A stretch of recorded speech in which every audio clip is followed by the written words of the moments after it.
중학생 시절부터 성인에 이르기까지 우리는 행복이라는 감정을 추구하며 살아갑니다. 특히 일상 속에서 종종 느끼는 우울함과 스트레스를 이겨내고 싶을 때 마음을 밝게 해주는 호르몬이 있다면 얼마나 좋을까요? 다행히도 자연스럽게 기분을 업시켜주는 여러 행복 호르몬들이 존재하며 이를 활성화시키는 방법들은 우리의 삶 속에 녹아 있습니다. 먼저 살펴볼 호르몬은 바로 세로토닌입니다. 세로토닌은 우리의 기분, 사회적 행동, 식욕, 소화, 수면, 기억력 등에 영향을 미치는 중요한 신경 전달 물질입니다. 이 호르몬을 증진시키기 위해서는 햇빛을 충분히 받는 것이 좋은 방법 중 하나입니다.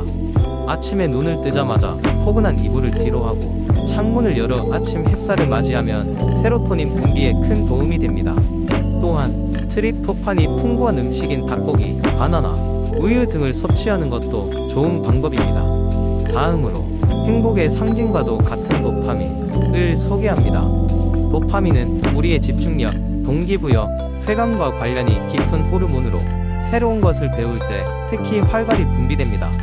그렇기 때문에 일상에서 새로운 취미를 시작하거나 작은 성취감을 느낄 수 있는 활동을 하는 것이 도파민을 증가시키는데 효과적입니다. 예를 들어 새로운 요리를 시도해보거나 익스트림 스포츠에 도전해보는 것입니다.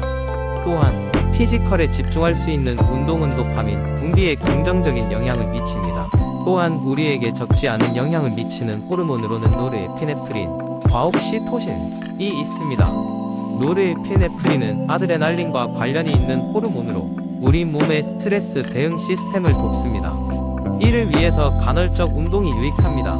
박차를 가하는 운동이나 걷기 또는 조깅과 같은 규칙적인 신체 활동이 스트레스를 줄이고 노르에피네프린 분비를 촉진할 수 있습니다. 옥시토신은 일명 사랑의 호르몬으로 알려져 있는데 사람들과의 사회적 유대감 형성을 돕습니다.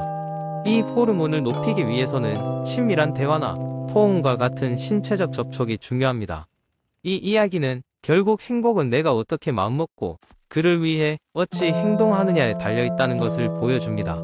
위의 방법들이 상당히 기본적이고도 간단한 방법들 같지만 실제로는 일상의 작은 변화로 큰 나비 효과를 불러올 수 있습니다. 매일 일부러라도 웃어보고 하루 한 끼는 나를 위해 맛있는 음식을 즐기고 내가 사랑하는 이들과 시간을 보내세요.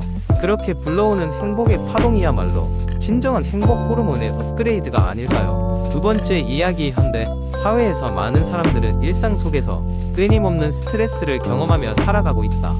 이러한 스트레스는 신체적, 정신적으로 다양한 부정적인 영향을 미치며 삶의 질을 저하시킬 수 있다. 다행히도 스트레스를 관리하고 완화할 수 있는 여러 가지 방법들이 존재하는데 그 중에서도 명상과 호흡법은 많은 사람들에게 효과적인 방법으로 알려져 있다.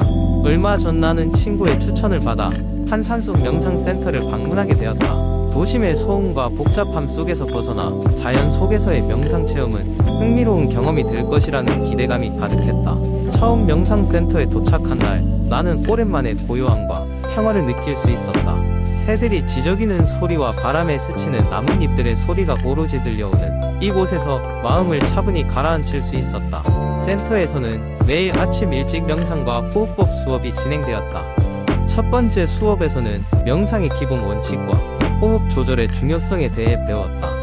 호흡을 조절함으로써 우리의 심박수를 안정시키고 몸과 마음이 편안해지는 것을 경험할 수 있었다. 명상 지도자는 호흡법이 단순히 숨을 들이쉬고 내쉬는 것 이상의 깊은 의미가 있으며 우리의 내면 깊숙한 곳까지 영향을 미칠 수 있다고 설명했다. 매일 아침 우리는 이번 명상 수련을 통해 어떻게 마음을 비우고 스트레스를 관리할 수 있는지 배웠다. 명상의 시작은 단순히 눈을 감고 조용히 자신의 호흡에 집중하는 것에서 출발한다. 코끝으로 들어오는 신선한 공기를 느끼고 폐 안에서 순환한 후 어느덧 체내에 쌓인 긴장감과 함께 서서히 내뱉는 과정을 반복한다. 이 단순한 호흡의 반복 과정이지만 시간이 지날수록 내면의 평화와 고요함을 찾을 수 있었다. 명상과 호흡법의 진정한 가치는 한 번의 수업 참석으로 맛볼 수 있는 것이 아니다. 꾸준히 연습하여야 비로소 자신만의 리듬을 찾을 수 있다. 여러 날에 걸쳐 지속적인 명상과 호흡법을 연습한 결과 나는 자신의 내면에서 일어나는 소소한 변화들을 감지할 수 있었다. 과거에는 사소한 일에도 쉽게 짜증이 나고 스트레스를 받았지만 이제는 그 감정을 더 잘 컨트롤할 수 있게 되었다. 명상과 호흡법은 단순히 스트레스를 관리하는 것 이상의 의미가 있다. 그것은 자기 자신과의 대화를 가능하게 하고 내면의 소리에 귀를 기울일 수 있는 기회를 제공한다. 하루 중 얼마간의 시간을 할애하여 자신에게 집중하고 자신의 호흡에 귀 기울이는 시간은 온전히 나를 위한 순간이 된다. 이는 단순한 스트레스 완화법을 넘어 삶의 새로운 관점을 제시하는 중요한 열쇠가 되어 주었다. 명상과 호흡법은 언제 어디서든 실천할 수 있다는 점에서도 매우 큰 장점을 갖고 있다. 복잡한 기구나 장비가 필요 없이 자신의 마음가짐만으로 충분히 시작할 수 있다. 이러한 간단한 시작이 나에게 어떤 변화를 가져올지는 누구도 미리 알 수 없지만 한 가지 확실한 것은 그 시작이 우리의 삶을 보다 긍정적으로 변화시킬 수 있는 강력한 도구라는 사실이다. 오늘도 나는 그 조용한 명상센터에서 배운 것들을 기반으로 일상 속에서의 작은 명상을 실천하며 내면의 평화를 찾아가고 있다. 세 번째 이야기, 현대 사회는 첨단 기술과 풍요로운 생활을 제공하지만 이로 인해 생겨난 생활 습관들이 현대인의 건강을 심각하게 위협하고 있다. 이러한 습관들은 눈에 보이지 않아 위험성을 인식하기 어렵지만 결과적으로 많은 질병과 건강 악화를 가져온다. 첫 번째로 스마트폰과 컴퓨터의 과다 사용은 신체적, 정신적 문제를 초래한다. 대부분의 사람들은 하루에 수시간 이상의 시간을 디지털 기기에 소비하며 이로 인해 거북목 증후군과 같은 근골격계 질환이 급증하고 있다. 특히 긴 시간 동안 잘못된 자세를 유지하게 되면서 척추와 근육에 무리를 주어 만성 통증을 유발할 수 있다. 또한 화면에서 발생하는 블루라이트는 수면 호르몬인 멜라토닌의 분비를 방해하여 불면증을 초래하기도 한다. 두 번째로, 현대인은 대체로 운동 부족 상태에 놓여 있다.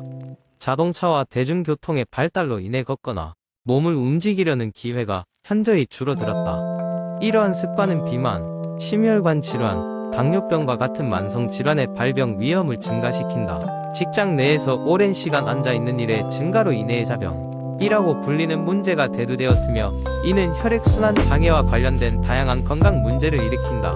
세 번째로, 현대인의 식생활도 문제의 원인 중 하나다.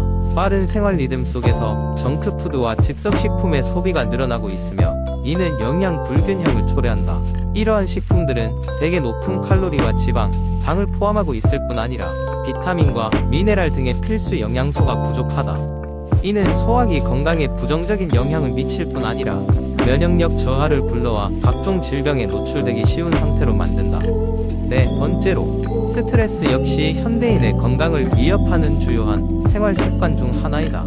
과도한 업무와 학업으로 인한 스트레스는 정신적 건강에 악영향을 미치며 불안, 우울증 등의 정신질환을 유발할 수 있다. 스트레스는 또한 면역 체계를 약화시키고 신체의 염증 반응을 촉진하여 다양한 질병의 발생 가능성을 높인다.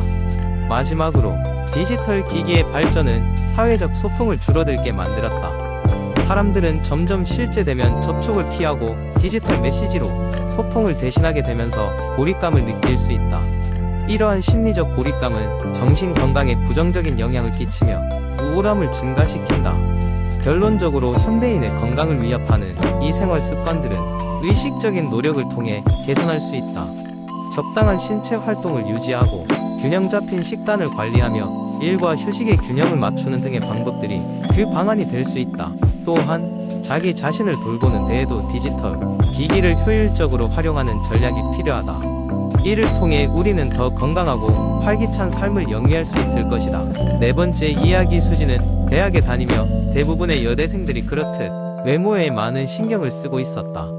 그녀는 대학교에서 늘씬한 동기들의 모습에 자신이 초라하다고 느끼기 시작했다.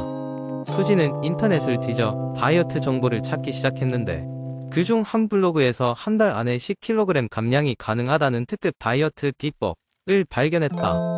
그 비법은 아침에는 미역국, 점심에는 닭가슴살 100g 그리고 저녁에는 사과 하나만 먹는 것이었다. 또한 이 비법은 매일 최소 3리터의 물을 마시고 가능한 한 많이 운동할 것을 권장하고 있었다. 수지는 경험담을 쓴 블로거의 이야기에 설득되었고 곧 이 다이어트를 시작하기로 했다. 처음 며칠 동안은 수진의 몸무게가 빠르게 줄어들었다. 하지만 그녀는 점점 기운이 없어지고 항상 피로를 느꼈다. 동기들과 함께하는 저녁 모임에도 나가기 싫었고 수업 중에는 집중이 잘 되지 않았다. 또한 그녀의 머리카락이 점점 빠지고 피부도 푸석푸석해지는 것을 느꼈다. 그녀의 부모님은 이를 심각하게 여기고 병원에 데려갔다. 의사는 수진의 상태를 보고 심각한 영양실조와 전해질 불균형 상태라고 진단했으며 이는 잘못된 다이어트로 인한 급격한 체중 감량과 영양소 결핍 때문이라고 설명했다. 의사는 수진에게 균형 잡힌 식사를 권장하며 서서히 체중을 감량해야 한다고 조언했다. 수진은 병원 치료를 받으며 그동안의 자신을 돌아보는 시간을 가졌다. 그녀는 건강을 잃을 뻔했던 이번 경험을 통해 자신에게 맞는 건강한 다이어트를 찾기로 결심했다. 수진은 이후 영양사와 상담을 통해 균형 잡힌 식단을 계획하고 운동은 즐기면서 천천히 체중을 감량하기 시작했다. 오랜 시간이 걸렸지만 수진은 건강하게 체중을 줄일 수 있었고 몸뿐만 아니라 마음도 건강하게 되었다.